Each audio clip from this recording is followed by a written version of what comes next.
పెట్టండి. రైట్. కోటేశ్వరరావు గారు, ఇక్కడ చాలా కీలకమైంది కదా ఇది. ఇప్పుడు 1,00,000 కోట్ల రూపాయల విలువైన ప్రాజెక్టు, తెలంగాణకు సస్యశ్యామలం చేస్తామంటూ తెలంగాణ రాగానే అధికారంలో ప్రభుత్వం ఏర్పాటు అవ్వగానే చేపట్టిన ప్రాజెక్టు. దాని మీద ఒక రకమైన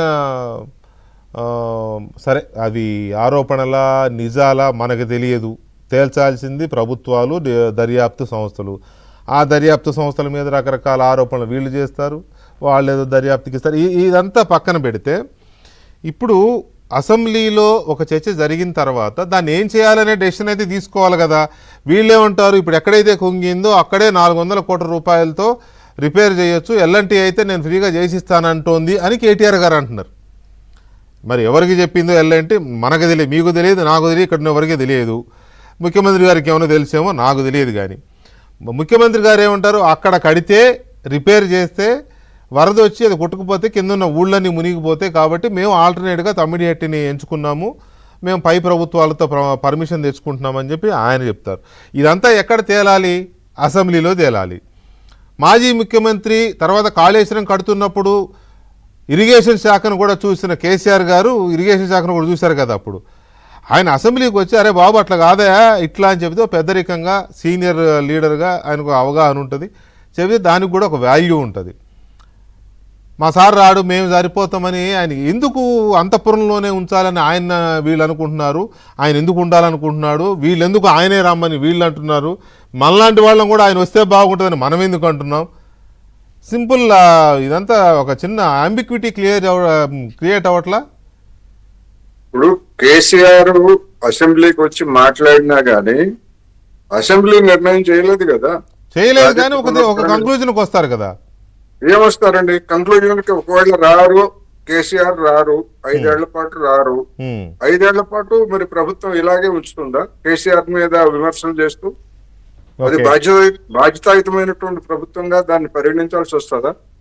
అందుకని ప్రభుత్వం, నేను ముందే చెప్పా, బంతి ఇప్పుడు ప్రభుత్వం చేతిలో ఉంది. నిపుణులు ఏం చెప్పారు, లేకపోతే ఎవరేం చెప్పారు, నిపుణులు చెప్పిన దాని ప్రకారం ఇది పనికిరాదు, దీన్ని మేము వదిలేస్తున్నాము అని స్పష్టంగా చెప్పాలి. మీరు అన్నట్టుగానే కేసీఆర్ గారు రారు, 5 ఏళ్ళు పదవీ కాలం ఇదంతా అయిపోయేదాకా రారు, అలాగని ఆయన తిట్టుకుంటూ కూర్చుంటారా అనేది మీరు అన్నట్టు పాయింట్ని తీసుకుంటే, వారం రోజులు మా కేసీఆర్ గారికి ఇవ్వండి ఆయన చేసి చూపిస్తాడని ఒక ఆయన అంటారు, 3 నెలలు నాకు మంత్రి పదవి ఇవ్వు ఇరిగేషన్ మంత్రిగా నేను చూపిస్తానని చెప్పి ఆయన అంటారు. మరి అది సాధ్యమా? అది కూడా సాధ్యం. అది సాధ్యమయ్యేది కాదు, అది సాధ్యమయ్యేది కాదు, జరిగేటువంటిది కాదు. ఎందుకంటే కొన్ని విషయాలు క్లించ్ చేసుకోకపోతే, ఉదాహరణకు రాష్ట్ర విభజన సందర్భంగా బయ్యారం ఉప్పు గురించి ప్రతిపాదించారు, అది సాధ్యం కాదని చెప్పేసి కేంద్ర ప్రభుత్వం తేల్చేసింది. దాని మీద ఇంక ఎవరెన్ని కొట్టుకున్నా లేదు. అదే విధంగా ఆంధ్రప్రదేశ్ కి ప్రత్యేక హోదా, అది కూడా సాధ్యం కాదని తేల్చేసింది. కడప స్టీల్ ప్రభుత్వ రంగంలో సాధ్యం కాదని తేల్చేసింది. ఒక స్పష్టత, అంటే కేంద్రమైన రాష్ట్రమైన ఒక ప్రాజెక్టు మీద ఒక స్పష్టత ఇవ్వకుండా తుమ్మిడిహెట్టి మేము తుమ్మిడిహెట్టే కడతాము, దీని గురించి మేమేం పైసా కూడా ఖర్చు పెట్టాం చెప్పానండి రేవంత్ రెడ్డి గారిని. తప్పే ఉంది? రాష్ట్ర ప్రజల కోసం కదా, రాష్ట్ర ప్రజల కోసం ఒక స్పష్టత ఇవ్వాలి. అట్లాంటిది ఏదో ఒక నిర్ణయం తీసుకొని నిపుణులు చెప్పిన దాన్నే చేయండి. ఎందుకంటే రేవంత్ రెడ్డి గారు నిపుణులు కాదు, కేసీఆర్ కాదు, లేదా కేటీఆర్, హరీష్ రావు గారు, ఉత్తమ్ కుమార్ రెడ్డి గారు, వీళ్ళెవరు నిపుణులు కాదు. నిపుణులు ఏం చెప్పారు, నిపుణులు చెప్పిన దాని ప్రకారం మీరు యాక్షన్ తీసుకుంటున్నా ఉంటున్నారు. ఏం యాక్షన్ తీసుకున్నారు? 3 సంవత్సరాలు కావస్తా ఉంది. నిర్దిష్టంగా వాళ్ళు ఎవరన్నా నిపుణులు ఒక నివేదిక ఇస్తే, ఇదిగో ఆ నిపుణులు ఇచ్చిన నివేదిక ఇదని చెప్పమనండి. ఎక్కడా లేదు, ఎక్కడ చెప్పరు. అడ్డు సవాళ్లతోటి రాష్ట్ర ప్రజల్ని కన్ఫ్యూజ్ చేస్తున్నారు 2 పక్షాలు. అంటే బీఆర్ఎస్ అదే చేస్తా ఉంది, కాంగ్రెస్ పార్టీ అదే చేస్తా ఉంది. మధ్యలో కేంద్రం జలవనరుల శాఖ లేదా డ్యామ్ సేఫ్టీ సంస్థ వాళ్ళు చోద్యం చూస్తున్నారు. కొట్టుకొనివ్వండి, మనకేం సంబంధం లేదు కదా, వీళ్ళు కొట్టుకుంటారు, మన దగ్గరికి రావాలని. ఇదేంటి 3 ముక్కలాట?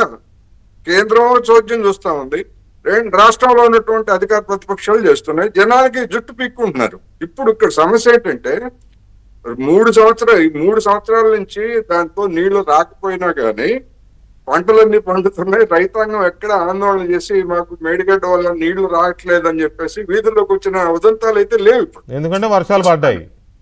వర్షాలు పడ్డాయి కనుక. ఉమ్, రేపు రాబోయేటువంటి రోజుల్లో ఈ ఎల్నినో ప్రభావంతో గనక వర్షాలు పడక ఇబ్బంది అయితే రైతాంగం వీధుల్లోకి వస్తే రాష్ట్ర ప్రభుత్వం ఏమి చెప్తుంది సమాధానం అనేది నా ప్రశ్న.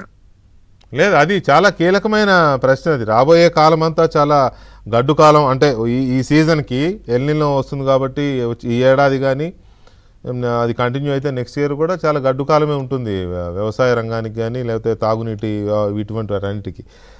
కాబట్టి దీన్ని ఎందుకు తీసుకోవట్లేదు, సీరియస్గా తీసుకోవట్లేదు అనేది ఒక పాయింట్. తర్వాత దయాకర్ గారు ఎందుకు కేసీఆర్ రావాలి అని అడుగుతున్నారు అనేది ఒక పాయింట్ మీరు చెప్పాల్సిన అవసరం ఉంది. రెండవది జాయింట్ సెషన్ పెట్టి ఏం తేలుద్దామని. ఇప్పుడు నిజమే ప్రభుత్వం ఖచ్చితంగా కాళేశ్వరం ప్రాజెక్ట్ని ఫంక్షన్లోకి తీసుకురావాలి అంటే ఆల్టర్నేట్గా తమ్మిడిహట్టిని మీరు ఎంచుకున్నారు, మీరు నిర్ణయం తీసేసుకున్నారు కదా నిర్ణయం. అది వర్క్ స్టార్ట్ చేయొచ్చు కదా వీళ్ళ మాటలు పట్టించుకోకుండా. ఎందుకు ఇష్యూ కంటిన్యూ అవుతోంది, మాటలకు ఎందుకు పరిమితం అవుతున్నారు అనేది కూడా ఒక చిన్న బ్రేక్ తర్వాత తీసుకుంటాను.